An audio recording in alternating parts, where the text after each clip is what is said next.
Hello, welcome to Modern History. I am here with a master bowman, Luke. Hello. We've seen you. We were right. We've seen you before. You beat me up with the shield wall, if I remember rightly. That was really good fun.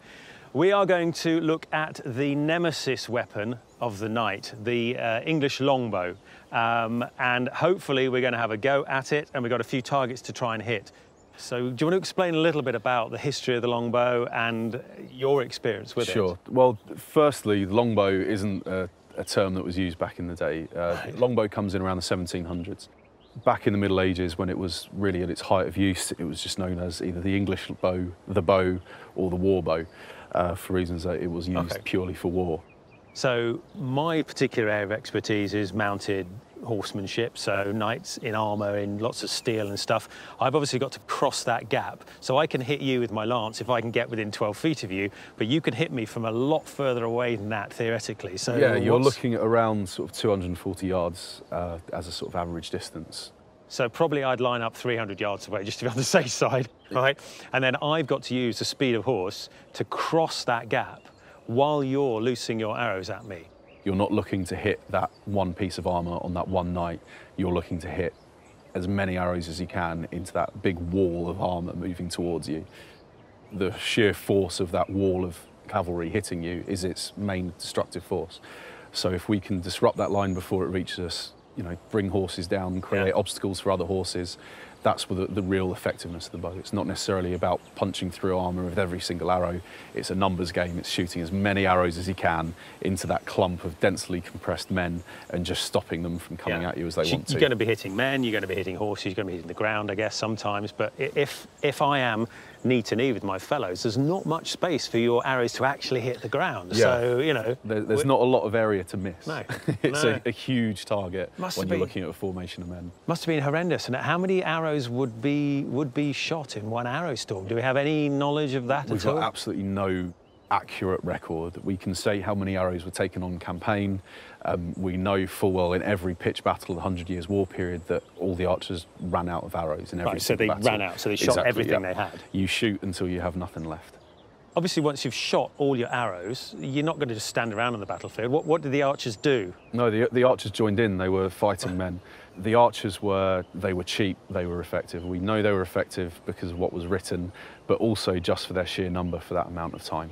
You don't spend more than 120 years fighting overseas and deploy a weapon that doesn't work time and time again. By the fact that it was used so much, it must have been incredibly effective. Exactly. We don't know how effective it was in terms of penetration of armour.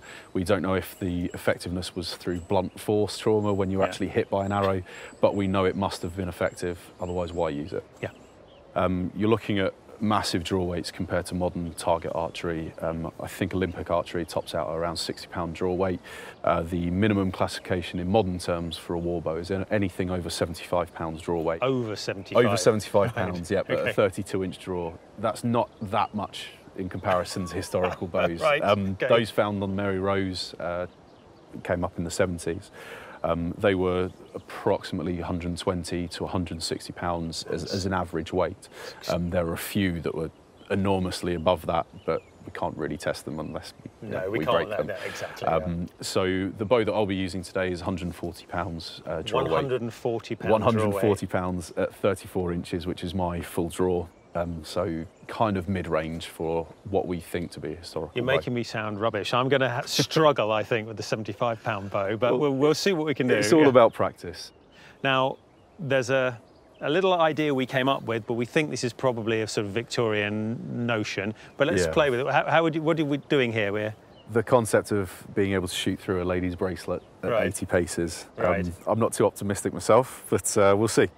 Yeah. So we had this beautiful bracelet made for this challenge, but I said that was too lovely to shoot grim arrows at. If we hit it, yes. But it's just too lovely to risk. So we've got a simpler copper bracelet there. So let's have a go at that.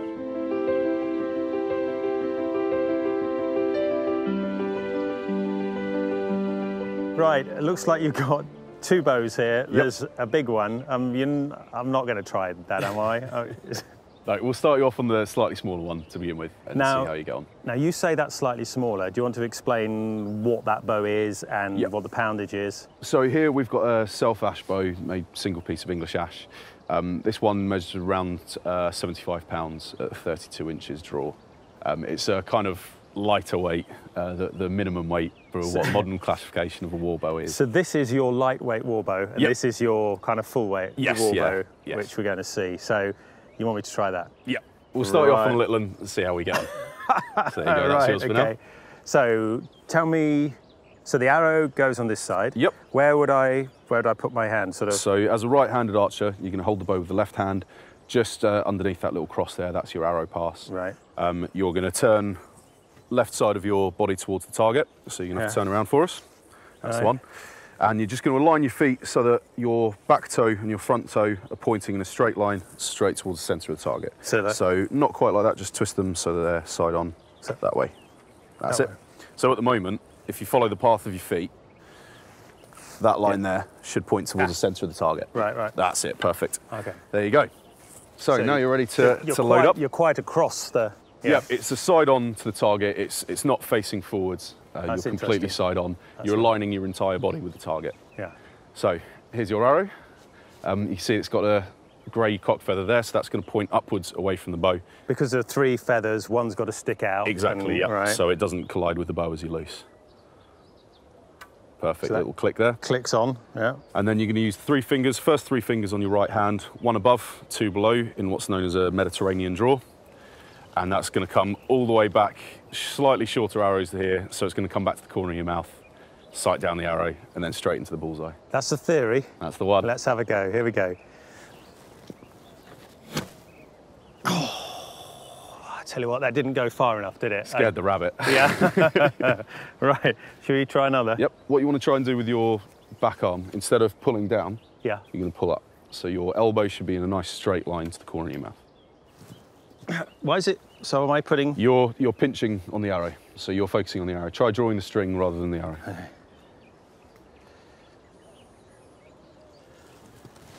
That's it, much better.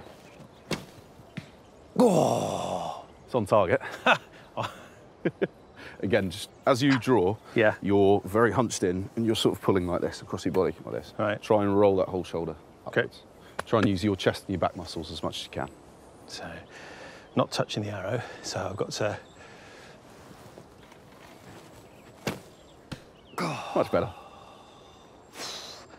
And how many of these do I have to do in a medieval battle? As many as you can until they stop coming at you, or you run out of arrows. So it's up and... That's the one, yeah.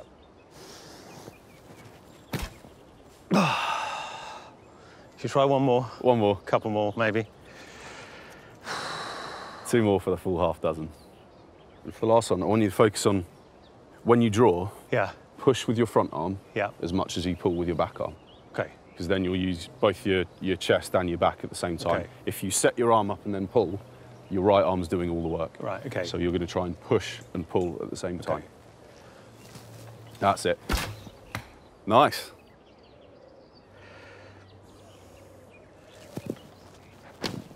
Mine was over. Right.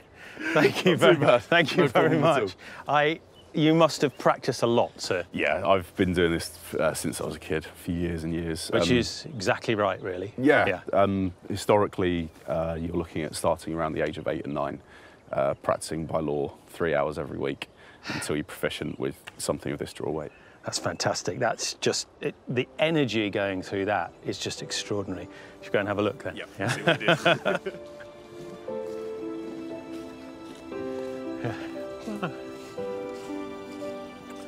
Well, not too bad. I've got 2 on the target, 1 in the gold, quite close to, 1 on the edge there. So 3 out of 6. Pretty good for a first time, Thank to be honest. Well, it was absolutely your instructions. That bow, please. That bow is incredibly hard to draw, and it doesn't really compare to your war bow. How much training do you have to do to pull that enormous bow? It's not something that you can really quantify as simple as, you know, do it for 5 hours for 3 weeks and you'll be good. It all comes down to instinct. Some people are naturally prone to it, some people aren't, and can practice and never quite get it. And so for you, when I'm doing it, I'm thinking all the things I'm doing wrong and trying to remember everything, but presumably for you, it all comes together and just sort of, you just draw the bow and loose. Yeah, you're no longer really worrying about how you're shooting. You know, if you're pulling an arrow back to a certain point, it all just becomes muscle memory.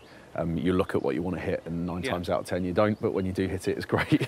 And your arrows were significantly, those are war arrows, would you call them that? They're 1/2 inch at the shoulder, and then they taper down to 3/8 of an inch at the nock, so they're designed for flight. They're a perfect shape for aerodynamic, and they are weighty. Yeah, and we talked a little bit about that. It's not really a kind of an accuracy thing. It's about throwing arrows downrange. Military archery is all about volume. You're looking at mass ranks of archers shooting at mass ranks of men. There's no reason to suggest that a test like this couldn't have been conducted. You know, this was the kind of national pastime. So we have the same way we have people who do trick shots with football these days. There's no reason that archers couldn't have been accurate in the day. Yeah. I don't practice enough to be that accurate, but in terms of military use, it's all about volume. Number of arrows in the air at the time, putting up a wall of steel. So one of the things I noticed when you were shooting those war arrows was the massive impact it had on the target. So next time I think we should actually use some of your arrows against some medieval armour and just see what it does. Sure, yeah. All right? Happy to, okay. Cool.